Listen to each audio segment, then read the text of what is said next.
جب اللہ اپنے کسی بندے سے بات کرنا چاہتا ہے تو وہ کسی نہ کسی وسیلے کو چن لیتا ہے۔ یہ الفاظہ، یہ آواز بس ایک ذریعہ ہے، اصل پیغام تو آپ کے رب کی طرف سے ہے۔ اس لیے دل کھول کر سنیے، کیونکہ شاید یہی وہ لمحہ ہو جس کا آپ لمبے عرصے سے انتظار کر رہے تھے، شاید یہی آپ کی کسی دعا کا جواب ہو۔ اللہ کئی بار خاموشی کے ساتھ اپنے بندوں کی مدد کرتا ہے، لیکن افسوس ہم اس کی ان نشانیوں کو پہچان نہیں پاتے۔ جب آپ کو لگے کہ اللہ خاموش ہے تو ہو سکتا ہے وہ اسی خاموشی میں آپ کو بدل رہا ہو، آپ کو سنوار رہا ہو اور آپ کو اس مقام کے لیے تیار کر رہا ہو جہاں آپ ابھی تک نہیں پہنچے۔ کبھی کبھی زندگی میں ایسا دور آتا ہے جب ہر چیز تھمی ہوئی محسوس ہوتی ہے، نہ کوئی راستہ دکھائی دیتا ہے، نہ کوئی امید نظر آتی ہے، نہ کسی طرف سے راحت کی آواز سنائی دیتی ہے۔ انسان دعا بھی کرتا ہے، صبر بھی کرتا ہے اور کئی راتیں آنسوؤں میں گزار دیتا ہے، لیکن پھر بھی دل میں ایک سوال اٹھتا ہے، کیا اللہ واقعی میری مدد کر رہا ہے؟ اور اس کا جواب ہے ہاں، بالکل کر رہا ہے۔ لیکن اللہ کی مدد کا اندازہ ہمیشہ ویسا نہیں ہوتا جیسا ہم سوچتے ہیں۔ اس کی مدد خاموش ہوتی ہے، گہری ہوتی ہے اور ہر کسی کو نظر نہیں آتی۔ آج ہم ان نشانیوں کو سمجھیں گے جو بتاتی ہیں کہ اللہ کی رحمت آپ کے بہت قریب ہے، چاہے آپ کو ابھی اس کا احساس نہ ہو رہا ہو۔ پہلی نشانی، آپ کو تنہا کر دیا گیا ہے۔ یہ تنہائی اچانک نہیں آئی، ایسا نہیں کہ لوگ ایک دم بدل گئے یا رشتے بنا وجہ ختم ہو گئے۔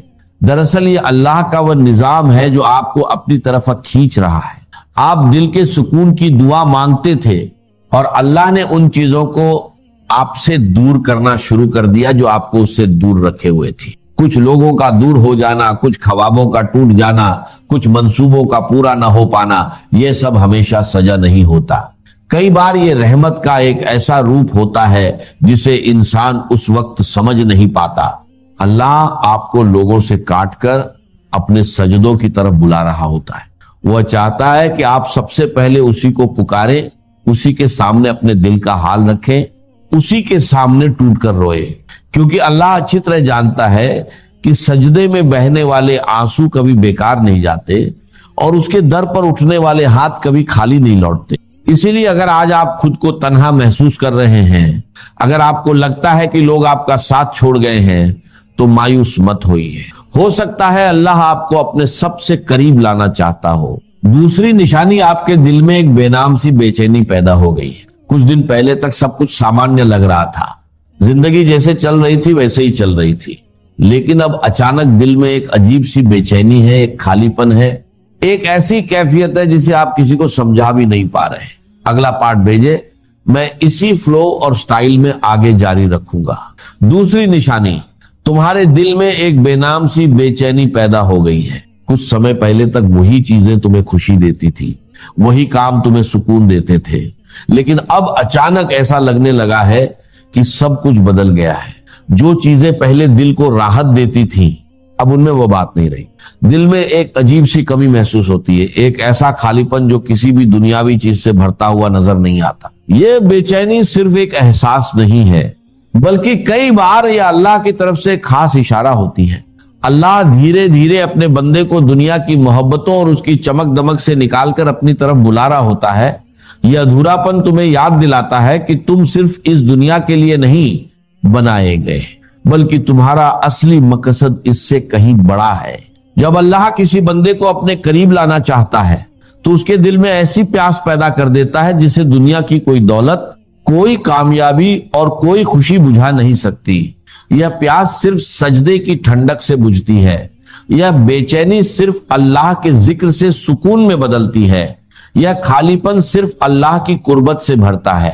اگر تمہارے دل میں بھی ایسی بے چینی ہے جسے تم کسی سے بیان نہیں کر پاتے، اگر تم خود بھی اس کی وجہ نہیں سمجھ پا رہے، تو مایوس مت ہونا۔ ہو سکتا ہے اللہ خاموشی سے تمہارے دل پر کام کر رہا ہو اور تمہیں اپنے اور قریب لا رہا ہو۔ خوش نصیب ہے وہ لوگ جنہیں یہ احساس نصیب ہوتا ہے، کیونکہ یہ وہ مرحلہ ہے جہاں بہت سے لوگ ہمت ہار کر واپس دنیا کی طرف لوٹ جاتے ہیں، لیکن جو لوگ ٹھہر جاتے ہیں، صبر کرتے ہیں اور اللہ کی طرف رخ کر لیتے ہیں، انہیں وہ مدد دکھائی دینے لگتی ہے جو آنکھوں سے نہیں بلکہ دل سے محسوس کی جاتی ہے۔ یاد رکھو، اگر اللہ خاموش ہے